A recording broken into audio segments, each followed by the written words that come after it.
ya estamos a mitad de semana. Hoy es miércoles y les propongo hoy que también hagamos oración con la palabra de Dios. Tengamos un estudio de San Marcos en el capítulo 2, versículos del 13 al 17. Y salió de nuevo al mar, y toda la multitud venía a él y les enseñaba.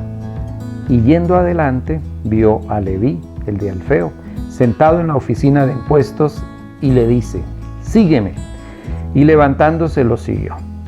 Y sucede que se recuesta a la mesa en su casa, y muchos cobradores de impuestos y pecadores yacían con Jesús y sus discípulos. Eran en efecto muchos, y los seguían. Y los escribas y los fariseos, viendo que come con los pecadores y los cobradores de impuestos, decían a sus discípulos: ¿por qué come con los cobradores de impuestos y los pecadores? Y escuchando, Jesús le dice: no tienen necesidad los sanos de médico, sino los enfermos. No vine a llamar a los justos, sino a los pecadores. Palabra del Señor. Bueno, ya les he leído el texto, pero a mí lo que me interesa es que ustedes lo vuelvan a leer. ¿Y cómo lo van a leer? Van a silenciarse, enciérrense en su habitación, en un lugar apacible, coloquen una música que les ayude en la oración, pidan la presencia del Espíritu Santo. Una vez que hayan transcurrido ya unos minutos en sintonía, porque nosotros no podemos leer la palabra de Dios en el bullicio, entonces ahí sí ya entramos a ubicarnos en la escena. Los invito para que ubiquemos nuestra vida allí, en ese lugar. ¿Cómo es un lugar donde se pagan impuestos? Bullicioso. Y ahora hagámonos una pregunta: ¿cómo es un lugar donde se pagan impuestos obligados, como lo hacían los judíos, que tenían que pagar impuestos muy obligados a los romanos? Entonces ubiquémonos allí en esta escena. El lugar es Cafarnaún. La primera escena se desarrolla en la calle a lo largo del lago de Galilea, en donde Leví está sentado en la oficina de impuestos. Y la segunda escena se desarrolla en la casa de Leví, o sea, de Mateo. Después se va a llamar Mateo. Ubiquémonos. Y una vez que nos ubiquemos, vamos a mirar detalles.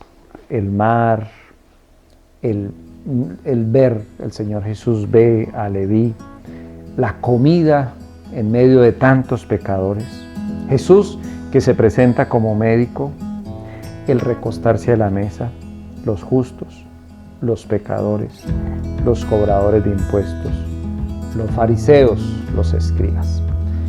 Una ayuda para la oración. Primero, ¿qué significa comer?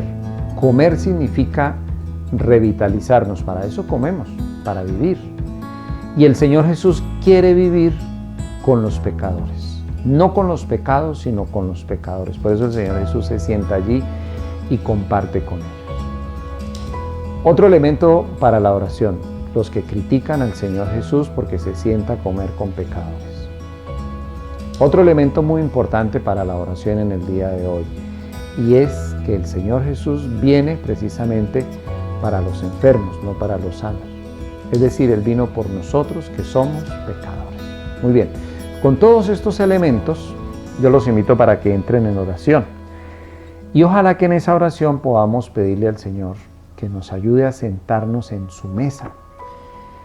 En estos 30 años de vida sacerdotal yo he encontrado sentencias de algunas personas como estas: yo a la misa no voy porque soy un pecador. Oiga, el Señor Jesús vino fue por los pecadores. No crea que los que estamos detrás del altar somos santos, somos justos. No, señores. Estamos en camino de justificarnos, sí. El Señor Jesús murió en la cruz para lavar nuestros pecados, pero también nosotros estamos en esa tarea de acogernos a la misericordia de Dios.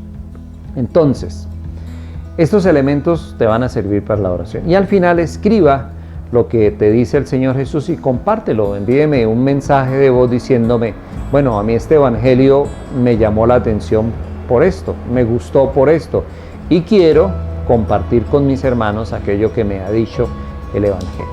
Y cuando ya terminen, entonces hacen una oración. Yo quiero hoy orar con ustedes. Le quiero pedir al Señor Jesús algo muy importante. Por eso abre tus brazos al final de la oración. Y si quieres, ora conmigo o con tu propia oración. Y le vamos a decir: Jesús, ayúdame a reconocer mi pecado, mi miseria. Y ayúdame también, Señor, a reconocer tu gran misericordia. Señor, te pido que mi pecado no me bloquee, no me paralice. Al contrario, Señor, que hoy pueda descubrir que el pecado es el lugar donde encuentro tu gracia. Señor, tú eres el médico que has venido a curarme para que yo te pueda seguir como te siguió Mateo. Amén, amén y amén. Que pases un feliz miércoles. Me cuentas cómo vas con esa oración.